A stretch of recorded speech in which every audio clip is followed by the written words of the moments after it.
Yes, I have procrastinated over half a month to post this update, but I swear I had good reasons. Hi friends, thank you for watching. My name is Mia and this is my virtual vanity, a place where we both love makeup and we're quite critical of it.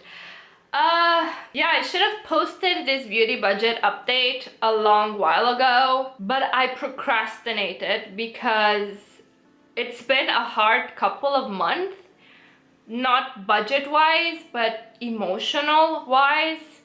And I think that subconsciously, in a way, I just didn't want to give much thought to it and then present it to the world. When I have emotions to process or I feel hurt in any way, my first instinct is to huddle away in a corner and internalize it, process it, but not speak of it much. But not speaking about what's happening and not speaking about your emotions also lets them fester.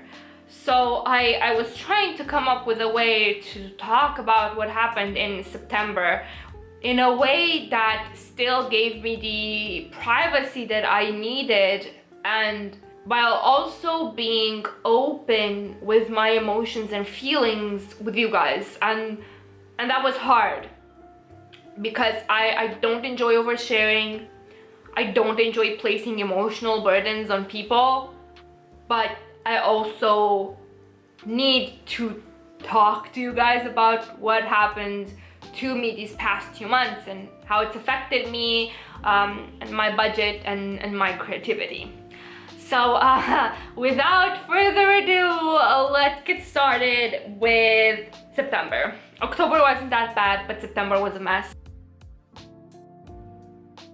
What happened this September was that my grandmother, aged 90-something-year-old, died after a years-long battle with dementia and, towards the later months, Alzheimer's. My relationship with my grandmother was complicated, and so the grief process for me was equally complicated because her dementia was not caught in time, and I lived with her for the early onset stages of it. And my family did not realize, and they did not listen to me when I said something is wrong. So that was a lot to unpack in therapy, let me tell you. So after I moved away, because I was living with her, I was so happy to be away from that emotionally abusive environment that I slowly stopped visiting, tapering off.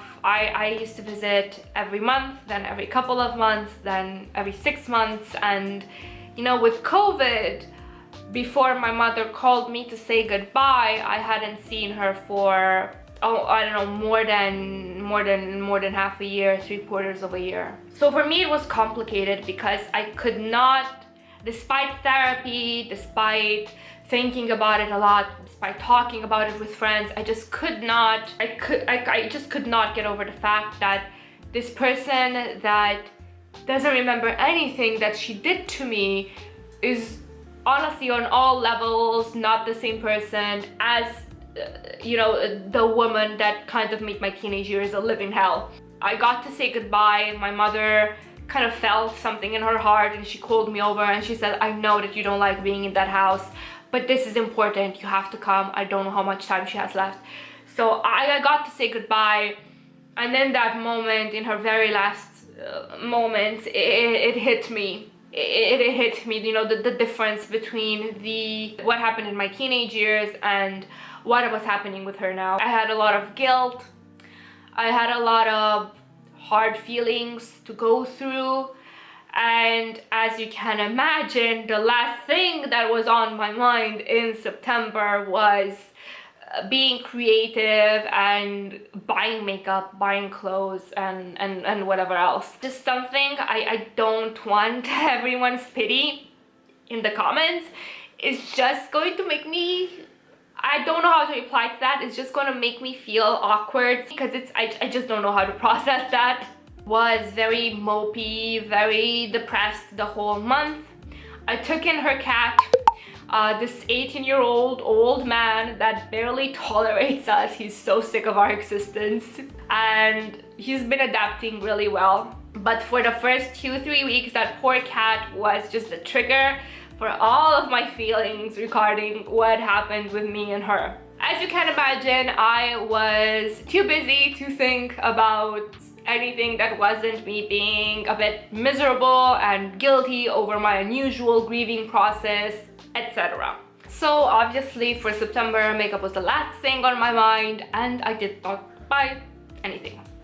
Clothes, the same. I wasn't in the mood and I did not buy anything. For clothes, I actually got some stuff from my mother, because my grandmother's apartment was quite large and my mother had a dresser filled with all of her older stuff, really high quality stuff. My mom was quite the fashionista in her prime, and we got like this absolutely fucking terrible, sinister death rite in Romania, where a short while after the death you have to go through the dead person's belongings and set aside clothes of theirs and towels and stuff like that to give out to people, which amazing habit in agrarian communities where you kind of had nothing and one person hoarding stuff was bad.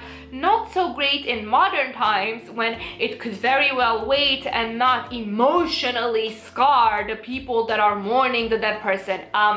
Yeah, just we've got a lot of these death rites that are absolutely objectively terrible, but you have to do them or else the aunties will curse you to hell and back and think that you were not a good daughter, you were not a good family member if you don't just do all of these frankly sinister post-death habits.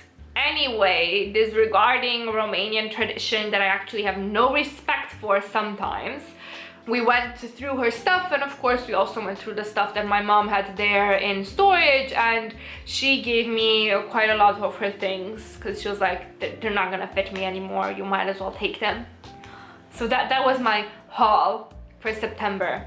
And then in October, after I finished processing my feelings regarding the situation and I started to feel lighter, better, back to normal, that's kind of when I actually started, looking again towards makeup and creativity.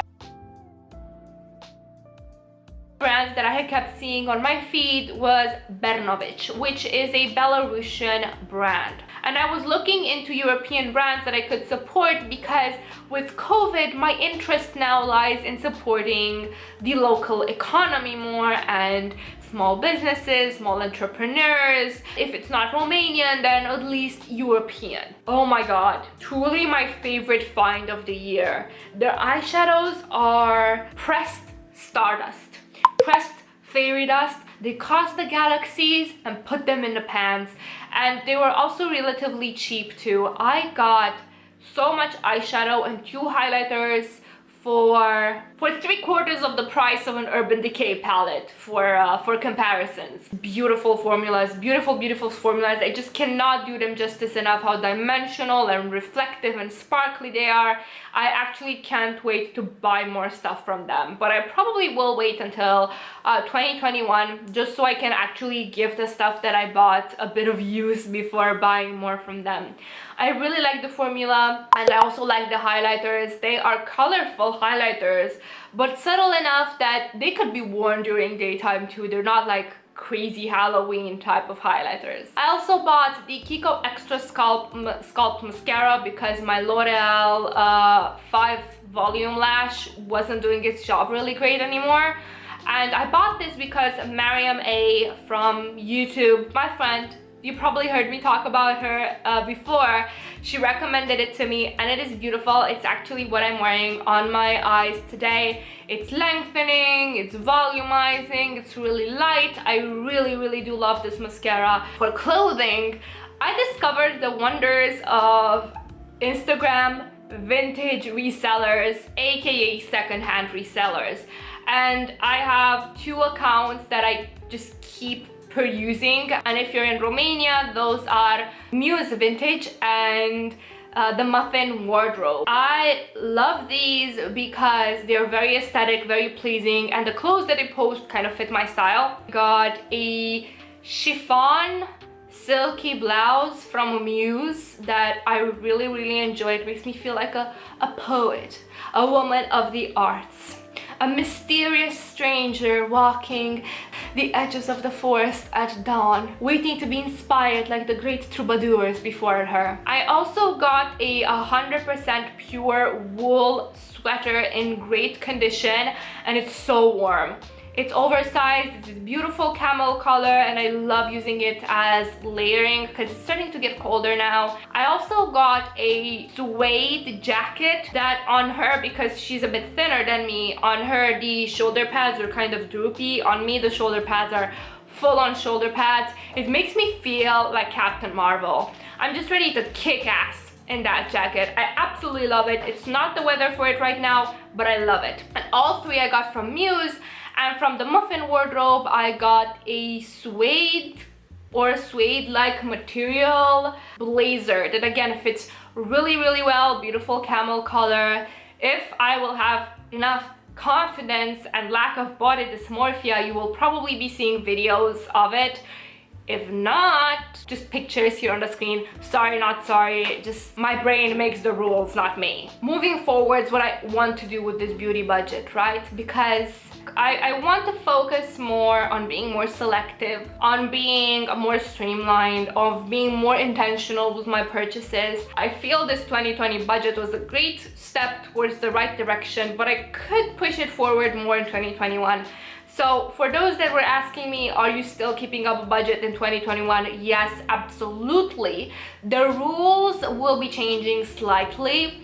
I'm actually going to post a little preview of them. This is like a work in progress rules. It's from my notes app. Kind of want to focus more on secondhand, on ethical clothing if I can find it, on buying less, more quality stuff, less fast fashion. I also made an AliExpress order, I forgot to mention. Got myself and received in the meanwhile the Etude House contour stick in natural, which bad match for me. It is way too orange. I bought this because of Asian Woes, a channel that I really like, and it looked beautiful on her, but my stupid brain should have rubbed 2 and 3 brain cells together to realize that of course it will look different on her warmer skin tone. But otherwise, I really like the formula. I'll try to use it as a bronzer as opposed to using it as a contour. It has really good staying power. It blends out really nicely. It's super creamy and spreadable. I really do like it. It's just a pity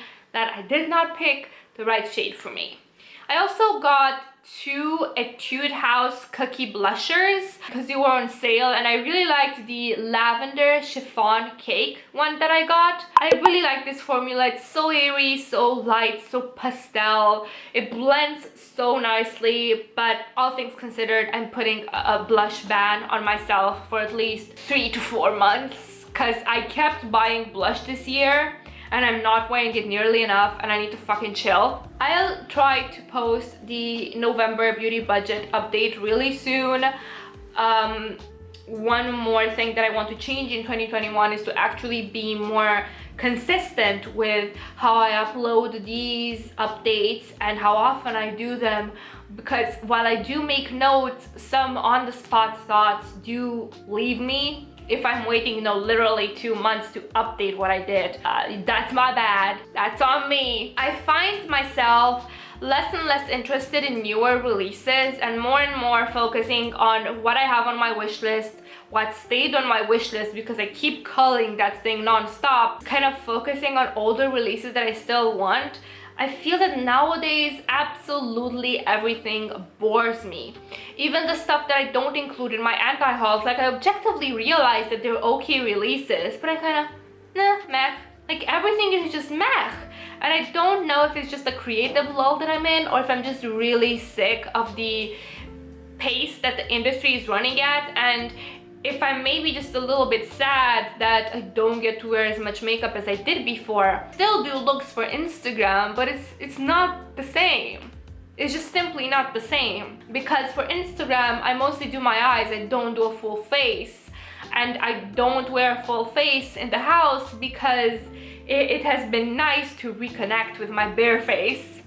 And I don't want to get used to being in makeup 24/7 to the point where I again feel that my bare face is not enough. I was never insecure about how my bare face looked. It's fine. Like I wouldn't change much about my appearance.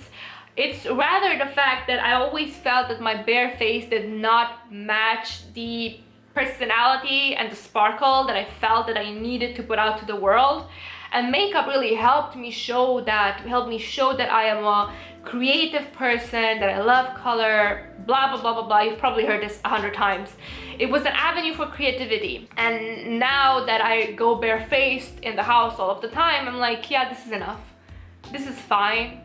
It's not the face that makes me creative, it's the activities that I do. When we go back to normal, if we go back to normal, I'd probably be back to loving expressing my creativity through makeup outside of YouTube and Instagram. But for now, I don't want to force myself to do it, because if you force yourself to do something, you start to resent it, and I really don't want to resent, you know, makeup and my other creative avenues. I hope that made any sort of sense. I'm not sure. Let me know in the comments down below if you can relate to what I'm trying to say here. Yeah, that was it for these couple of months. The year is drawing to a close. I'm really excited for my 2021 budget. I'm actually thinking of taking a break from the budget in December just because I'm gonna get gifts. I want 1 month of free reign before I go forward in January with another budget. I'll be thinking on it. I'll update you guys with the November update. That's hopefully, if I don't procrastinate again, going to be up in the first, no, actually no, because that's going to be Miyamas. I'm going to put it up in the last couple of days of November. By the way, in December, I'm doing Miyamas. I'm doing 1 video each day with some exceptions. I probably won't post anything for the 25th, and I probably won't post anything on the 31st because I'll be too busy getting drunk. Because 1 year passed, and it passed for fucking nothing. Anyway, thank you guys so much for watching. Please let me know in the comments down below, what did you guys buy in September and October? What sales did you resist? I don't know, just share with me your makeup journey for these past 2 months. Thank you guys for watching yet again, and don't forget to have a wonderful morning, evening, second breakfast, third lunch, or whatever it is where you're from. Bye.